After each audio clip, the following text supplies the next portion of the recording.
The radar operator at RAF Lakenheath blinked twice at his screen before reaching for the secure line. A single aircraft signature had appeared over the North Sea, moving southwest at commercial speed, but transmitting a military transponder code that hadn't been active in 7 years. The frequency was clean, no distress call, no radio contact, just the steady electronic heartbeat of an aircraft that shouldn't exist anymore. Within 90 seconds, 2 F-22 Raptors were screaming down the runway, their afterburners painting orange streaks across the pre-dawn darkness. The duty officer stood in the tower, phone pressed to his ear, listening to someone in London confirming what he already suspected. This wasn't a drill, and it wasn't a mistake. Someone was flying a decommissioned A-10 Thunderbolt through restricted airspace, and they were doing it like they owned the sky. The lead Raptor pilot, call sign Hammer 1, came alongside the weathered aircraft as the sun broke the horizon. What he saw made him pause mid-transmission. The Thunderbolt's fuselage was scarred with years of desert sand and combat damage poorly repaired. Its nose art was faded but visible, a painted silhouette of a bird rising from flames, and beneath it, stenciled in white letters worn thin by time, a call sign, Phoenix. Hammer 1 keyed his radio, voice steady but uncertain. Unidentified A-10, you are in violation of controlled airspace. Identify yourself immediately. The response came after a long silence, a woman's voice, calm and textured with exhaustion. Lakenheath Tower, this is Captain Reina Vasquez, serial number 7346921. Phoenix flight returning from external operation. Requesting priority landing, single pilot, low fuel, no hydraulics. The tower went silent.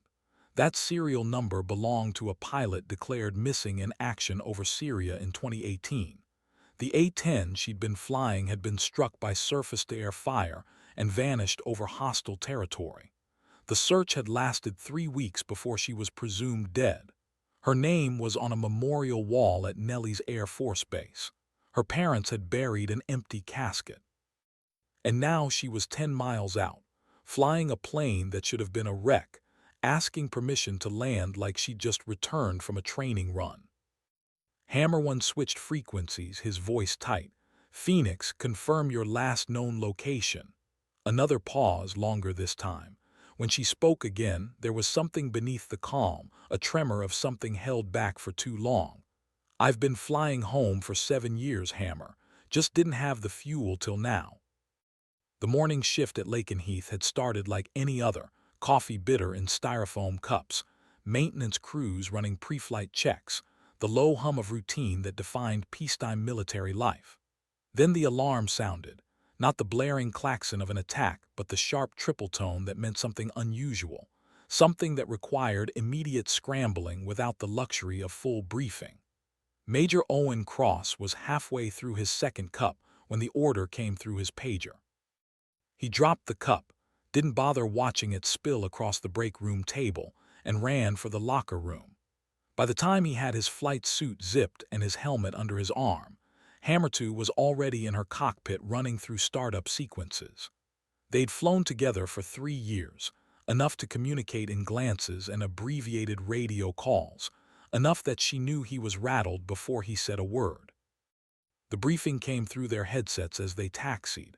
Unidentified military aircraft, non-responsive to standard hails, bearing and speed suggesting a deliberate approach rather than a navigational error. Cross felt his hands tighten on the controls. Non-responsive could mean anything from equipment failure to hostile intent, and in the current geopolitical climate, assuming the best was a career-ending mistake. The Raptors lifted off in perfect tandem, their engines howling as they climbed through a sky still bruised with night. Below them, the English countryside was a patchwork of fields and villages just beginning to wake, oblivious to the tension crackling through military channels. When Cross finally got visual on the A-10, his first thought was that someone had pulled a museum piece out of storage and forgotten to file a flight plan. The aircraft looked ancient, its paint scheme outdated, its overall condition suggesting it had been through a war and never quite recovered. But it was flying steady, no smoke trails, no erratic movement, and as he pulled alongside, he saw the canopy was intact, a single figure visible inside. He keyed his radio, running through the standard intercept protocol, his voice carrying the weight of authority trained into every Air Force pilot. The response, when it came, hit him like turbulence. That voice, female, exhausted, speaking a serial number that made his blood run cold. He'd been a lieutenant when Captain Reina Vasquez went missing, too junior to know her personally but senior enough to remember the aftermath. The memorial service had been standing room only, fellow pilots filling the chapel in their dress blues, speaking about her skill, her dedication, the way she'd flown close air support missions that saved entire battalions. There had been stories about her precision, how she could put a 30 round through a window at 1,000 feet, how she'd once nursed a crippled A-10 back to base with one engine and half a wing missing. The younger pilots had listened with the mixture of reverence and disbelief reserved for legends, and then they'd moved on because that was what you did in the military. You honored the dead and continued the mission. Except she wasn't dead. She was right there, 500 feet off his starboard wing, flying a plane that shouldn't be airborne, claiming to be a ghost. Cross switched to a private channel, bypassing tower for a moment. "Phoenix, how is this possible? Your aircraft was destroyed. We saw the satellite imagery." Her response came after a breath, measured and deliberate. "The aircraft was damaged, Hammer, not destroyed. There's a difference, and I spent 7 years learning what it was." The tower frequency erupted with overlapping transmissions, controllers trying to coordinate a response, senior officers demanding confirmation, intelligence analysts already pulling files. Cross ignored it all, focusing on the A-10 beside him. Up close, he could see more details. The canopy was scratched and pitted, the kind of damage that came from sand and sun and neglect. One of the wing-mounted hardpoints was empty, the others carried makeshift fuel pods that looked hand-fabricated. The tail section had been patched with metal that didn't quite match, riveted in place with field-expedient repairs. This wasn't a plane that had been maintained by a ground crew. This was a plane kept alive through desperation and skill. The sun climbed higher, burning through the morning haze, and Cross found himself flying escort to a woman who shouldn't exist. The North Sea spread beneath them, gray and infinite, and somewhere behind him, the entire command structure of the United States Air Forces in Europe was scrambling to make sense of the impossible. He glanced at the A-10 again, at the faded Phoenix painted on its nose, and realized he was witnessing something that would be debriefed and analyzed and classified for years. But right now, in this moment, he was just a pilot flying alongside another pilot who'd found her way home. He keyed the radio, his voice quieter now, stripped of protocol. "Phoenix, Lakenheath is clearing the main runway. Emergency crews are standing by. You're cleared for straighten approach." There was a pause, and then, so soft he almost missed it, "Thank you, Hammer, it's been a long flight." The story reached the operations center before Reina's landing gear touched concrete. A brigadier general stood in front of a wall of screens, watching the A-10's final approach through 4 different camera angles, listening to the radio chatter through speakers that turned the tension into something almost tactile.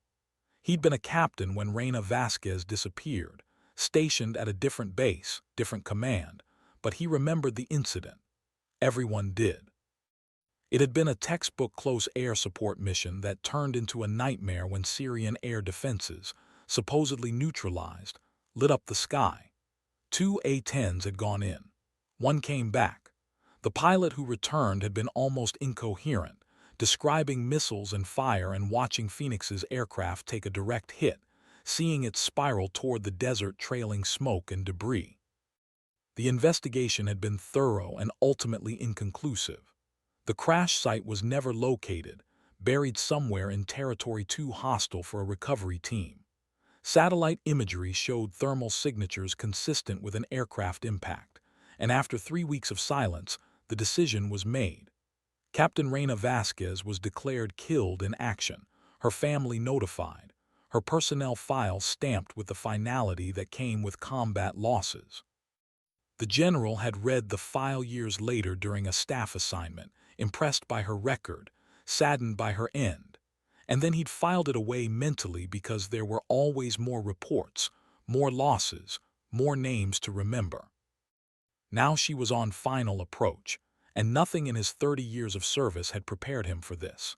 The A-10 descended through 1,000 feet, its landing gear extending with a mechanical shutter visible even through the telephoto lenses.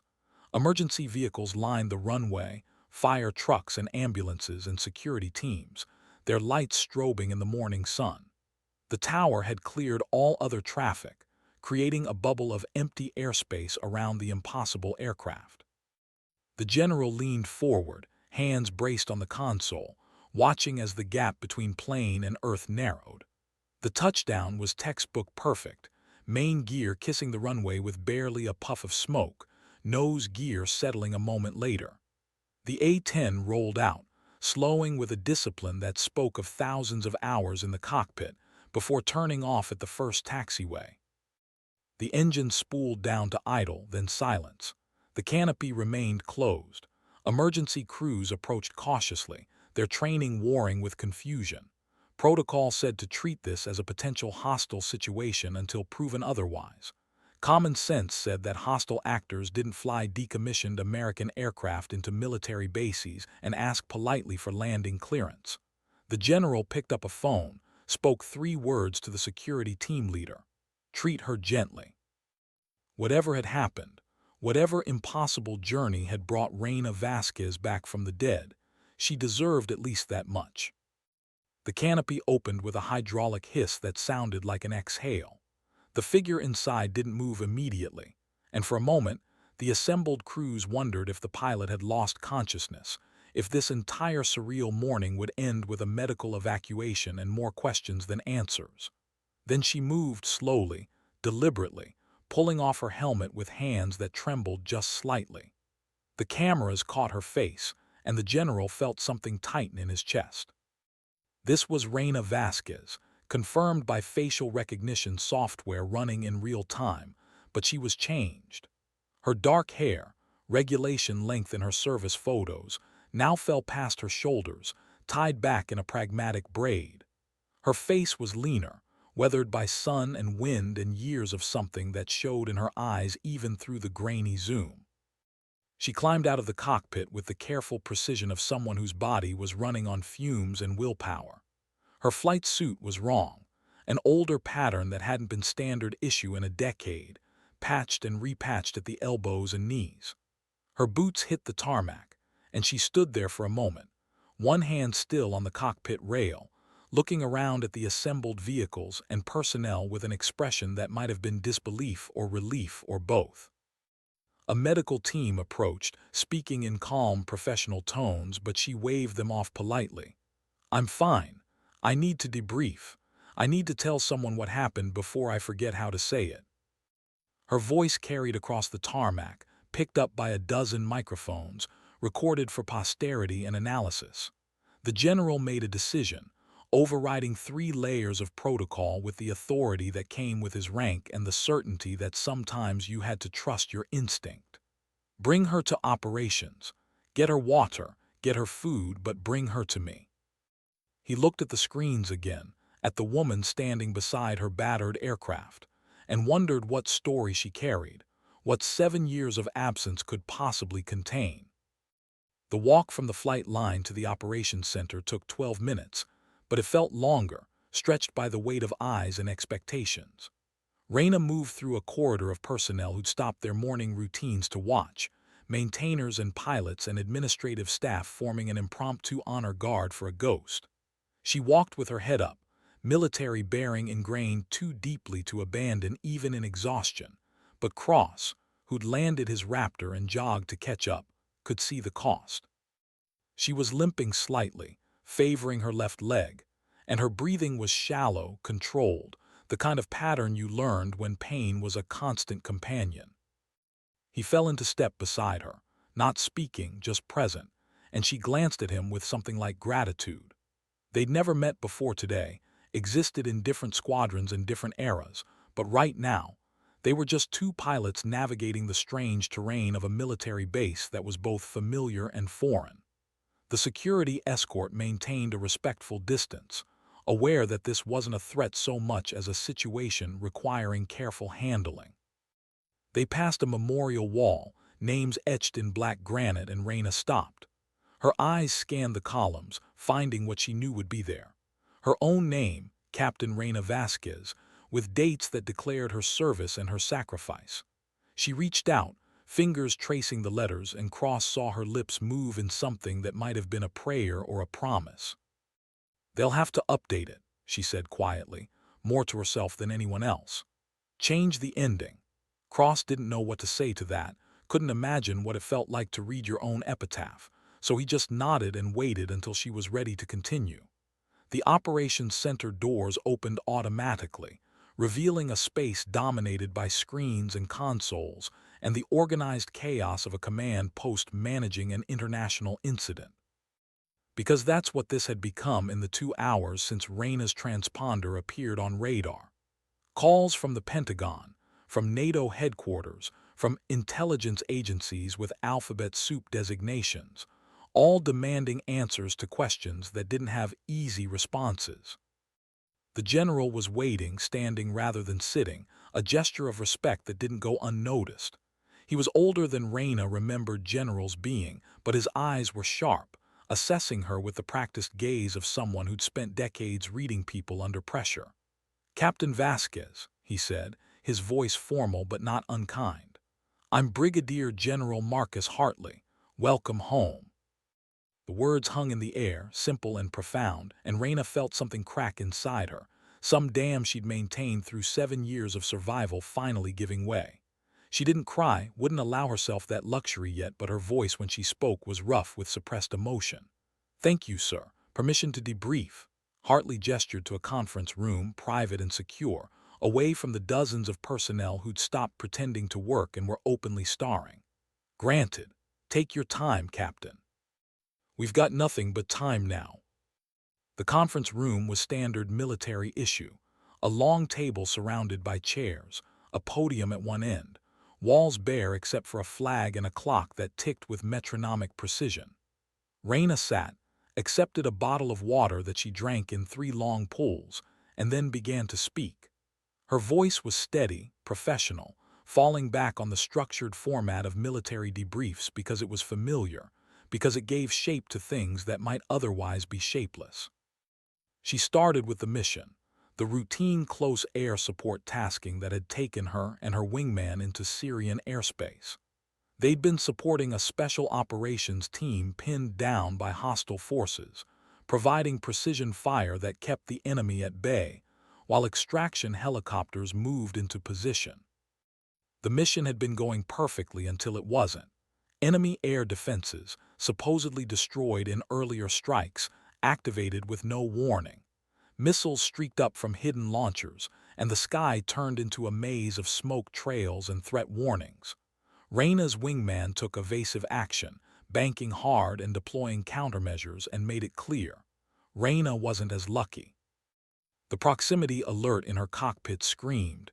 She threw her A-10 into a dive that should have torn the wings off, and for a moment she thought she'd made it. Then the missile detonated, not a direct hit but close enough. Shrapnel ripped through her left engine, severed hydraulic lines, and sent her aircraft into a barely controlled tumble toward the desert below. She'd punched out, her ejection seat firing with explosive force, and the next minutes were a blur of parachute deployment, hard landing, and the immediate frantic scramble to find cover. Her survival radio was damaged, her emergency beacon transmitting but weak, and within hours she was playing a deadly game of hide and seek with hostile forces who knew an American pilot had gone down in their territory. The special operations team she'd been supporting extracted successfully, her wingman made it home, and the search and rescue efforts were complicated by political considerations and active combat operations. After 72 hours, she was on her own, surviving on training and instinct, trying to evade capture while hopping for rescue that became less likely with each passing day. General Hartley listened without interrupting, his expression neutral but his attention absolute. Cross had been invited to stay, partly as a courtesy to the pilot who'd escorted her home, partly because Hartley suspected they'd need multiple perspectives on what was clearly going to be a complex situation. The story Raina told was both familiar and extraordinary, a tale of survival that echoed dozens of similar accounts from downed pilots throughout history, but with details that made it uniquely her own. She'd found her A-10, or what was left of it, crashed in a ravine miles from where she'd ejected. The aircraft had somehow stayed mostly intact, its legendary durability living up to reputation. The cockpit was destroyed, but the engines, while damaged, weren't completely inoperative. Over the following months, she'd lived in the desert scavenging parts, teaching herself field repair with nothing but a basic tool kit from the survival kit and knowledge gleaned from years of flying and maintaining aircraft. The local population was sparse, mostly nomadic groups who had no love for either the government forces or the various militant factions fighting for control. She traded labor for food and shelter, fixing generators and water pumps, never staying in one place long enough to become a target. And always, in whatever stolen hours she could manage, she worked on the A-10, trying to resurrect a machine that by all logic should have been written off as scrap. "It took me 2 years to get the right engine running," she said, her voice distant with memory. "Another year to fabricate replacement parts for the hydraulics using materials I could scavenge or trade for. I had no manuals, no schematics, just what I remembered from training and maintenance manuals I'd read years ago.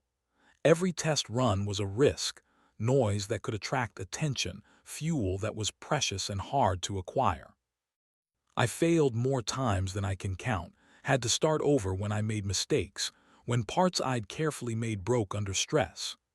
She paused, taking another drink of water, her hands steadier now that she was focused on the technical aspects rather than the emotional weight.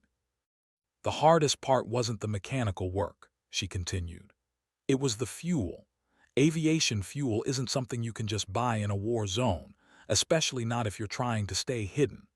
I spent 3 years making contacts, building trust with smugglers and traders, bartering whatever I could for small amounts of jet fuel mixed with diesel, kerosene, anything combustible that I could refine enough to burn.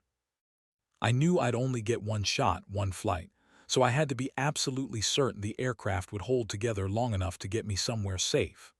The room was silent except for the clock and the faint hum of electronics. Hartley leaned forward slightly. "Captain, you're telling me you rebuilt a combat aircraft from wreckage, in a hostile foreign country, with no support and minimal tools over the course of 7 years?" Raina met his gaze, her expression calm. "Yes, sir, that's exactly what I'm telling you, because the alternative was dying in the desert or surrendering to people who would have used me as a propaganda tool or worse. I'm a pilot, General. It's not just what I do, it's who I am. And that aircraft, damaged as it was, represented a chance to come home, so I took it." The words carried a weight that went beyond mere explanation, a declaration of identity and purpose that resonated in the small room. Cross found himself nodding unconsciously, understanding on a fundamental level what drove someone to attempt the impossible rather than accept the inevitable. Hartley stood, paced to the window overlooking the flight line where Raina's A-10 sat surrounded by investigators and technicians already beginning their examination. "You understand there will be questions, Captain. Lots of them. About your activities, your contacts, how you survived, what you observed during your time in Syria. Intelligence will want debriefs, medical will want to examine you thoroughly, and there will be those who doubt your story despite the physical evidence parked on my runway." He turned back to face her, his expression softer now.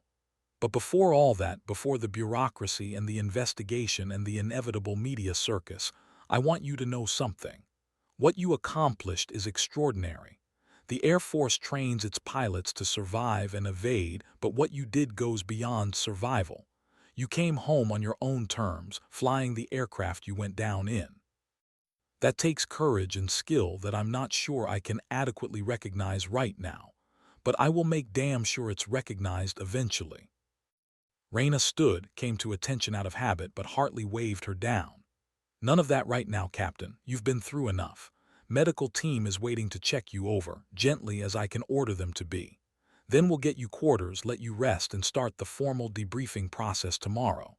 You've got a lot of people who will want to see you, talk to you, welcome you back. Your family has been notified, though I suspect they're still in shock. Take the time you need to process all this. You've earned it several times over. He extended his hand, and Raina shook it, the grip firm and mutual, two professionals acknowledging respect that transcended rank. As she left the conference room, escorted by medical personnel who treated her like fragile cargo, Cross caught up with her one more time. "Captain," he said, and she turned, tired but alert. "I just wanted to say flying escort for you this morning is something I'm going to remember the rest of my career. Whatever happens next, you should know that the story is already spreading. By tonight, every pilot on this base is going to know your name. By tomorrow, probably every pilot in the Air Force. You've become a legend, Phoenix. Wear it well." Raina smiled, a small expression that transformed her weathered face. "Legends are people who don't come back, Major. I'm just a pilot who refused to accept that grounded was the same as dead. But thank you for the escort, for treating me like one of you. It means more than you know." The medical examination took 3 hours, doctors and nurses conducting tests with professional thoroughness while trying to mask their curiosity. Raina submitted to it with patient endurance, answering questions about her health, her injuries, the conditions she'd lived in. They found evidence of broken bones healed without proper medical care, scar tissue from infections fought off with whatever antibiotics she could acquire, malnutrition that had been severe but was recovering, and overall, a body that bore the marks of extraordinary hardship but had somehow maintained its essential function. The chief medical officer, a colonel with 20 years of military medicine behind him, reviewed the results with an expression caught between professional concern and personal amazement. "Captain, by all rights, you should be in much worse condition," he said, reviewing x-rays and blood work. "You've got healed fractures in your left leg and 3 ribs, signs of repeated dehydration and malnutrition, dental work that's needed for years, and vitamin deficiencies we'll need to address.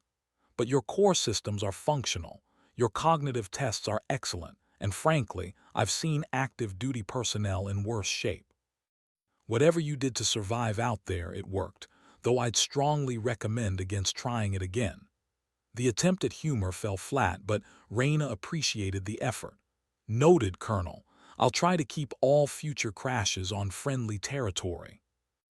They assigned her quarters in the officer's housing, a small apartment that felt simultaneously familiar and alien.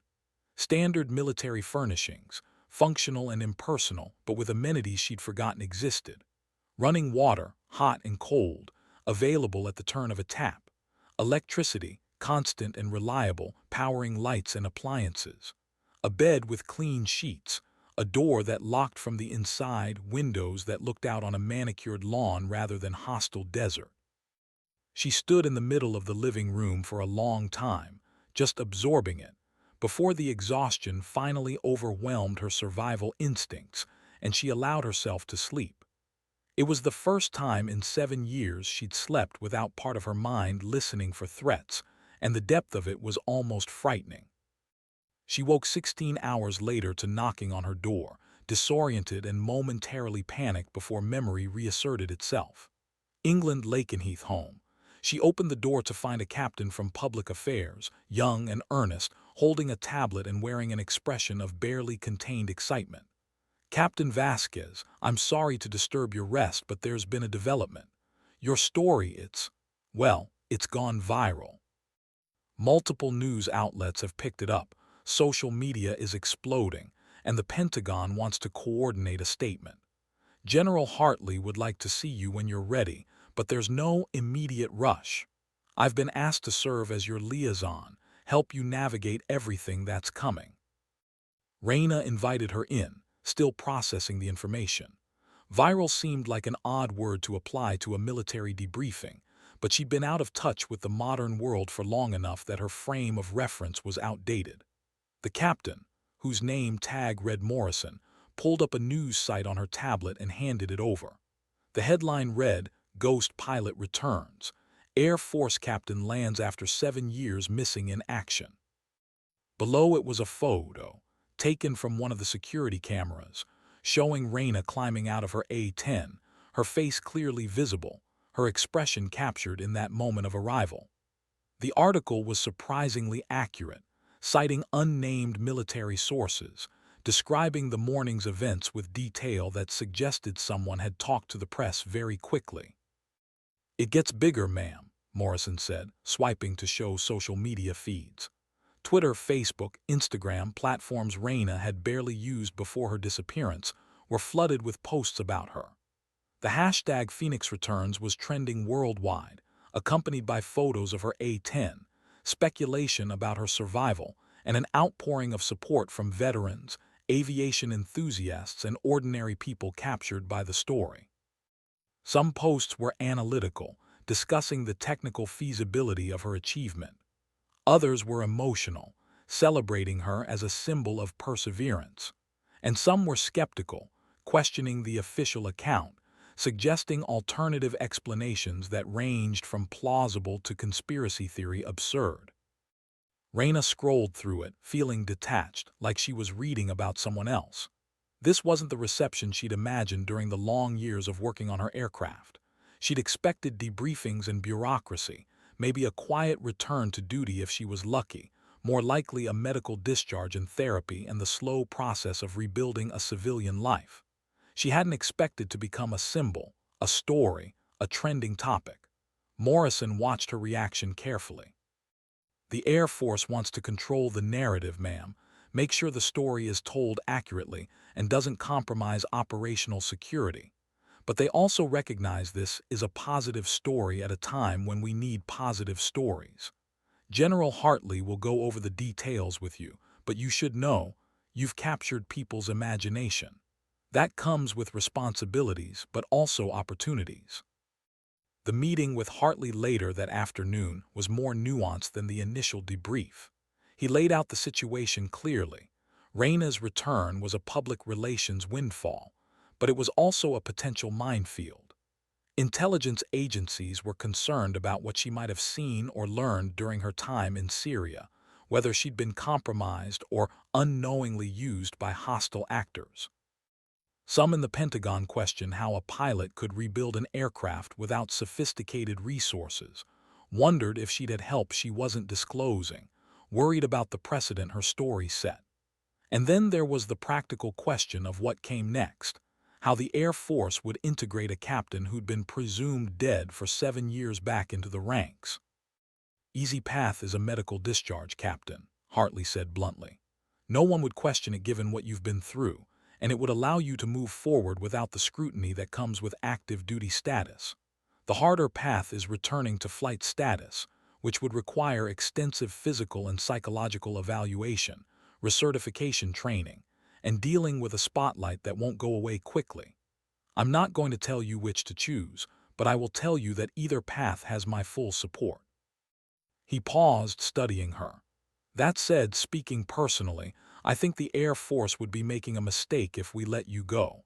Not because of the publicity, though that matters, but because pilots like you, with your skill and your determination, are rare. We need that, even in peacetime." Raina had thought about this during her long hours of sleep, had known the question would come. The answer came easily, felt inevitable. "I want to fly, sir. It's why I spent 7 years putting that A-10 back together instead of trying to walk out through Turkey or find a way to contact smugglers who could get me out. I could have tried other options, probably safer options, but I chose to rebuild that aircraft because being a pilot isn't just my job. It's my identity. If the Air Force will have me, I want to return to duty. I want to earn my way back, prove I'm still capable, and maybe, if I'm lucky, fly combat missions again." Hartley nodded slowly, as if this was the answer he'd expected.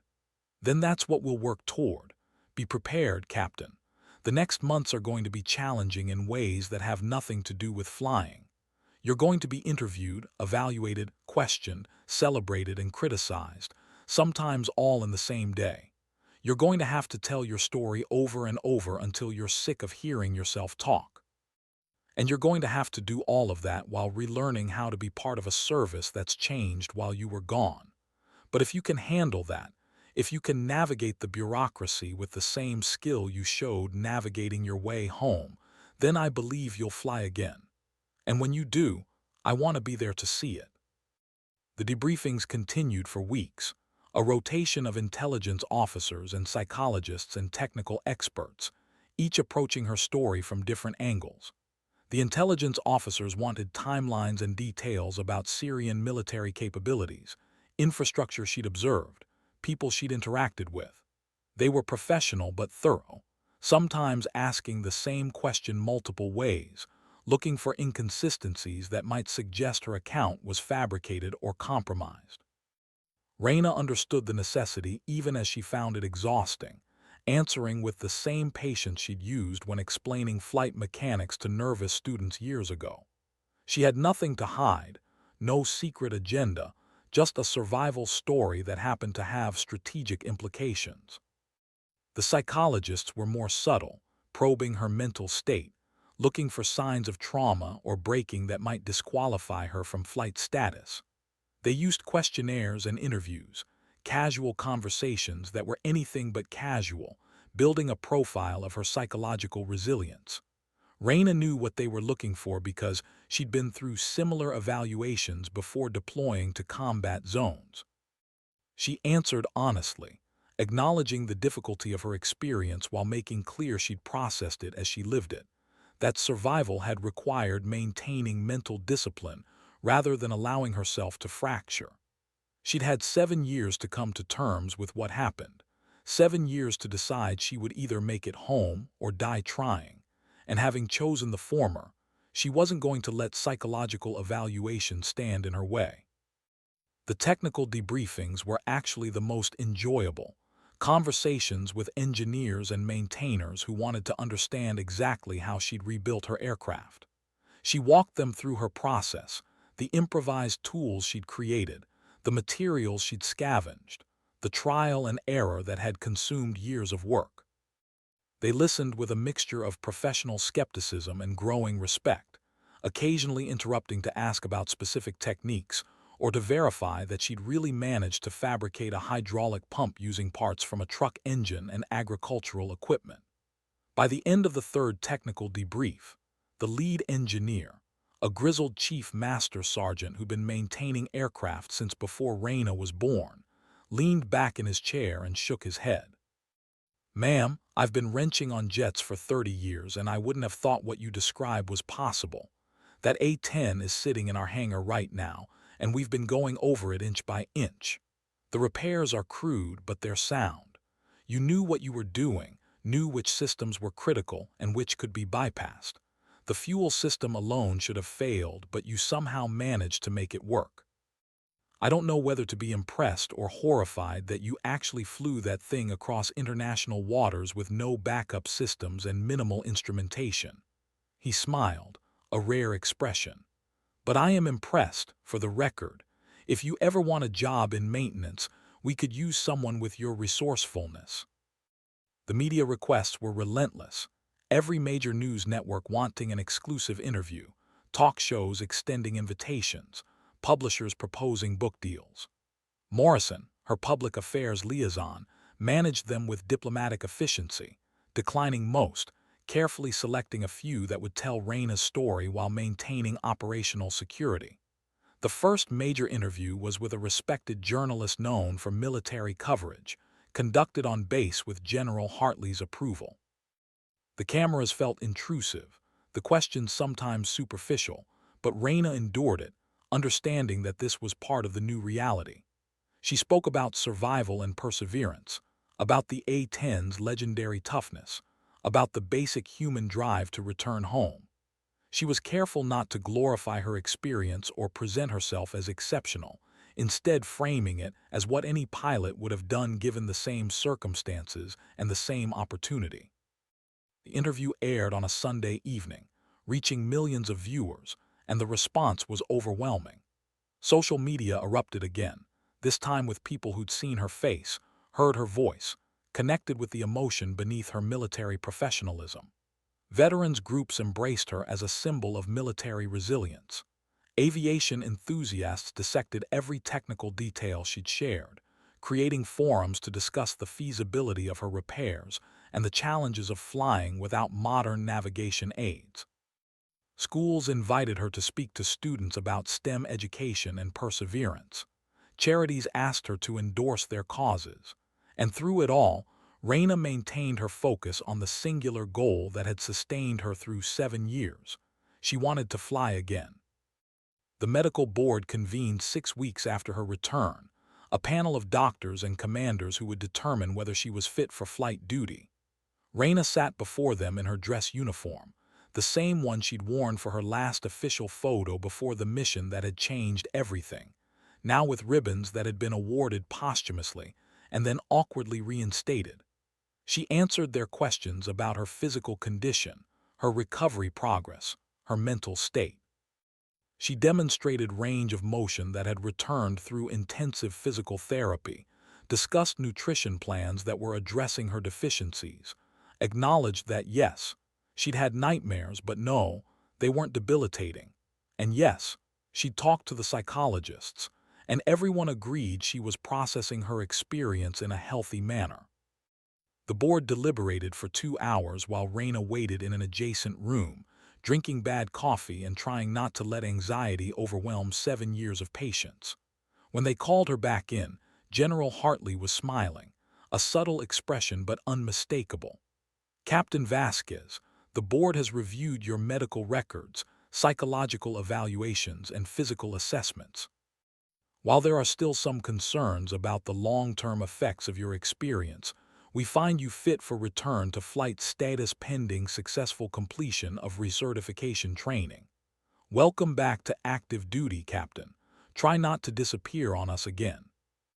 The recertification training began immediately, throwing Raina back into a world of simulators and classroom instruction and flight hours that needed to be logged.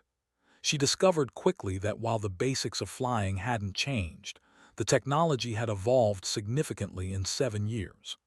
New avionics, updated tactics, different procedures for everything from communications to weapons employment. She attacked the training with the same focused intensity she'd brought to rebuilding her aircraft, studying late into the nights, asking questions until she understood not just the what but the why, flying simulator missions, until the new procedures became muscle memory.